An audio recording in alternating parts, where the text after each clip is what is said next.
کل میں نے ہمارے ایک مخلص ہیں، وہ اپنا نیا مکان بنا رہے ہیں، 3 مکان بنا رہے ہیں ان کی فیملی. میں نے انہیں ایک عمل بتایا، آج آپ کو ہی بتا دوں، طرفت عین پہ یاد آئی بات.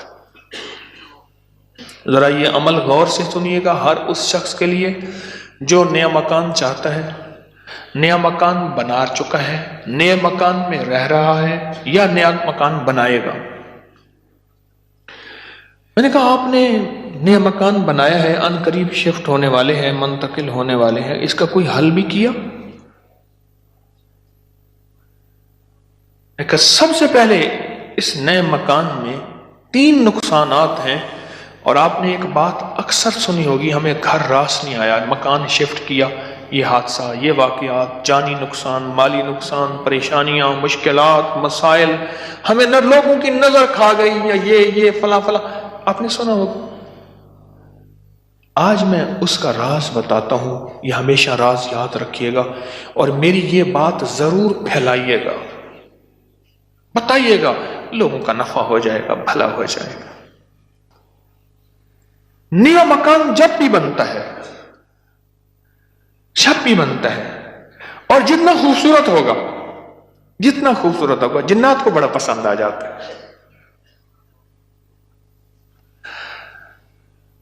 اب میں ایک صاحب نے مجھے ایک بات بتائی، وہ بات میں انہی کی زبان میں سناؤں گا، آپ وہ بات کی چاشنی بھی لے لیں، پھر میں بات مختصر کر کے بتاؤں گا. اما بالا کو قرآن پڑھیں دیا، یہاں تک سمجھ آئے گا؟ بچوں کو قرآن پڑھاتی تھی اما. تو ہم نے نیا مکان بنایا، اما نے یہ ڈٹھا، اما کہہ دیے ون حافظ کوئی درخت دی ساوی لکڑ بھانا، چمک بھانا، شاخ توڑ کے لیا تازہ. اما تازہ چاک لو کے اوپر چڑھ گئی، نیت مار پوے، خدا خراب کر رہے، گلو سڑو، میرا گھر تک نظر یہاں، نکلو ہی تم، نکلو. ارے اما ایسی دیواروں کو مار رہی، ایسی. ہم نے کہا یہ پتا تھا اما کے پاس جنات بھی پڑھتے ہیں، آتے بھی ہیں، اما جنات کا دم بھی کرتی ہے، ہدیے کھانے وغیرہ بہت آتے تھے ان کے گھر. میں نے بھی اما کو دیکھا ہوا تھا، وہ میری نانی اما کی بہن بنی ہوئی تھی، ایک دوسرے کو ہدیے دینے لینے کرنے. نانی اما کی طرف سے ہدیے تھوڑے جاتے تھے، ادھر سے زیادہ جاتے تھے، کہ نانی اما کی جیب سے جاتے تھے، ادھر سے ہدیے آتے تھے، تو اتنے ہوتے تھے کہ وہ تقسیم ہوتے تھے. تو کہ نانی اما، میری اما نے نا مار مور کے ہانپتی کانپتی اما آ گئی، کہہ رہے بس نکل گئی. اما کیا ہے؟ کہہ رہے نیا مکان بنایا، ان کو اچھا لگا، گزرے جا رہے تھے، اوپر جو سیڑھیوں کی بمٹی تھی وہاں جا کے انہوں نے اپنا ٹھکانہ لگا دیا، مٹی لینے پہ ہاں اپنا سامان لگا رہے تھے، تو مجھے نظر آ گئے، نکال کے آئی ہوں. اچھا یہ ایک نہیں کئی واقعات ہیں. آپ کے گھر میں بہترین گھر بنا، اور آپ کے گھر میں گندی کیچڑ کے 5-10 کتے، جو گرمیوں میں نا آپ نے دیکھا ہوگا نالیوں میں کتے بیٹھے ہوتے ہیں، بڑی ساری زبان نکال کے ہانپ رہے ہوتے ہیں، گندی نالی میں پانی گزر رہا ہوتا ہے تو ان کا جسم کچھ ٹھنڈا ہوتا ہے. وہ گندی نالی والا کتا جب اٹھ کے نا اپنے بدن کو چھاڑتا ہے تاکہ کیچڑ وغیرہ، آپ کے گھر میں کتوں کا ریوڑ گھس آئے گندے، تو گھر میں کیچڑ ہوگی یا عطر کی بارش ہوگی؟ بدبو، غلاظت، نجاست، خباثت، یہی کچھ ہوگا اور کیا ہوگا. جس گھر میں شیاطین آ جائیں، اور شیاطین کا پورا قافلہ آ جائے اور فیملی آ جائے، جو کہ ہر بیت الخلاء میں ہوتی ہے، خبث اور خبائث، مذکر اور مؤنث، مائی اور جوان، ہر بیت الخلاء میں ہوتے ہیں. جاجو جتنا بیت الخلاء کو ٹائلیں لگا دے، لگژری بنا دے، ہمیں دھوکہ ڈال دیا اس ٹائلوں نے اور شیشے نے اور کمکموں نے. میرے کملی والے نے فرمایا ہر بیت الخلاء میں فیملی رہتی ہے. بھائی میاں بیوی ہوگی تو بچے ہی ہوں گے نا، تو میں فیملی ایسے تو نہیں کہہ رہا. خبث اور تو سب سے پہلے تو جنات، شیاطین.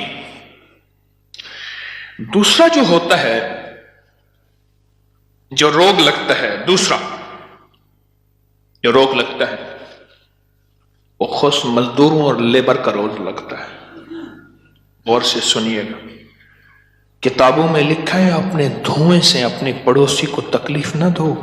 اگر تم نے کوئی مسالہ دار چیزیں، اسپائسی چیزیں، لذیذ چیزیں بنائی ہیں اور تمہارے پڑوسی کو یہ قدرت حاصل نہیں تو اس کو تکلیف نہ دو. پانی شوربے میں زیادہ ڈال دو، کچھ اس کو دے دو. اور کتابوں میں یہاں تک لکھا ہے کہ پھلوں کے چیزوں کے چھلکوں سے پڑوسی کو تکلیف نہ دو. اگر کوئی اچھی اعلیٰ چیزیں کھائی ہیں تو اپنے پڑوسی کے گھر سے دور رکھو. اس بیچارے کو تکلیف ہوگی کہ اللہ میری جیب میں بھی ہوتا، میں بھی کھاتا. یہ جو غریب لیبر آتی ہے، لیبر تو غریب ہی ہوگی نا، مستری مزدور، ان کی نظر کھا جاتی ہے، ان کی نظر کھا جاتی.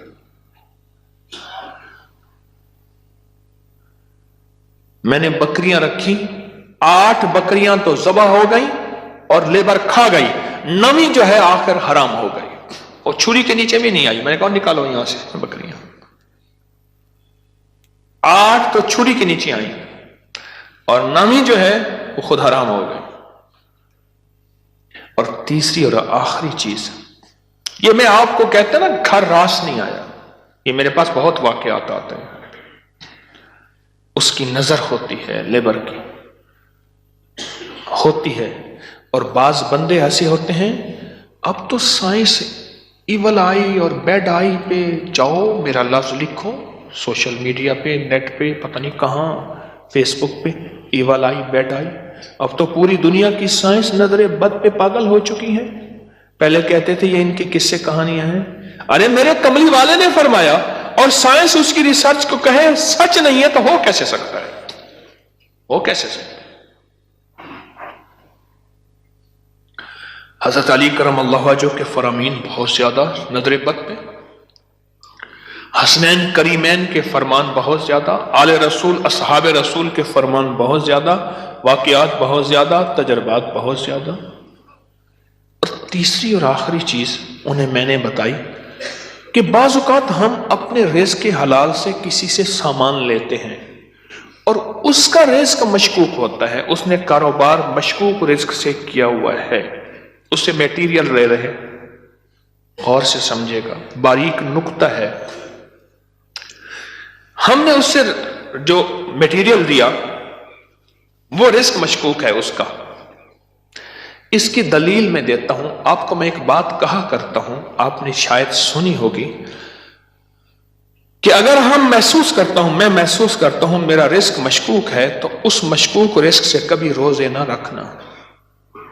میں آپ کو اکثر عرض کرتا ہوں کسی ایسے بندے سے جس کا رزق طیب طاہر حلال ہے اس سے ادھار لے لے، ٹھیک ہے؟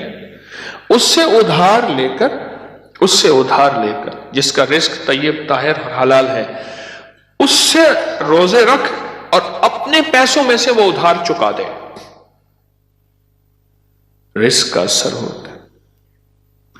ایک بزرگ کہتے ہیں میں نے دعوت کھائی 1 مہینے تک میرے جی میں آیا کہ میں کوئی گناہ بدکاری کروں، صرف ایک دعوت کھائی تھی. واقعات یہ 3 عوامل ہیں، 3 فیکٹرز ہیں بڑے جو گھر کے اندر کہتے ہیں کہ گھر راس نہیں آیا. اس کا حل کرنا ہے صدقات، خیرات، اعمال، تسبیحات اور ذکر کے ذریعے. اس کا حل کرنا ہے صدقات، خیرات، اعمال، ذکر اور تسبیحات. اس کا حل کرنا ہے. اب یہ سنتے جائیے، غور سے سنیے گا، توجہ سے. نئے گھر میں جب بھی داخل ہوں سب سے پہلے تو یہ سوچیں کہ میں گھر کس رزق سے بنا رہا. یاد رکھیے گا مشکوک رزق، یا آپ نے ایسا موضوع چھیڑ دیا کہ اس موضوع کو مجھے کچھ بتانا پڑے گا. سب سے پہلے تو یہ ذہن نشین رکھیے گا، رزق مشکوک کبھی زندگی اور نسلوں میں چین سکون نہیں دے سکتا، کبھی نہیں دے سکتا۔ وہ کیسے ہوگا؟ اس کے میرے پاس واقعات ہی واقعات۔ میں ایک چھوٹا سا صرف واقعہ سناتا ہوں، میں نے کئی واقعے دیکھے۔ پتا چلا کہ بیٹا فوت ہو گیا خودکشی میں، گرمی تھی، گھر تھا بڑا سارا، یعنی ادھر بھی گھر کے لون تھا، باغیچہ تھا، ادھر بھی باغیچہ تھا، بڑا بہترین گھر بنا ہوا تھا۔ اس وقت محسوس ہو رہا تھا یہ گھر کو بنے 35-40 سال ہو گئے۔ چارپائی جب پڑی تھی تو ہمارے ہوتے ہوئے دھوپ آ گئی، تو چارپائی کو میں نے گھسیٹا اور ایک بیل تھی بڑی خوبصورت، اس کے نیچے لے گئے۔ ایسی وہ بندہ رو رہا تھا، وہ اپنے علاقے کا مجسٹریٹ تھا، میں نے اس کی مجسٹریٹ ہی دیکھی ہے۔ بٹھے والے کو حکم تھا کہ اتنی اینٹیں پہنچانی ہیں ورنہ بٹھا کسی شکایت کی وجہ سے سیل ہو جائے گا۔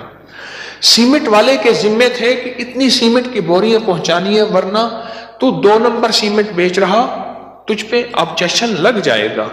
ریت والے، اینٹ والے، ہر میٹیریل والے کے ذمے تھا کہ تو نے پہنچانا ہے، بہترین مکان بناؤ، بہترین مکان بناؤ۔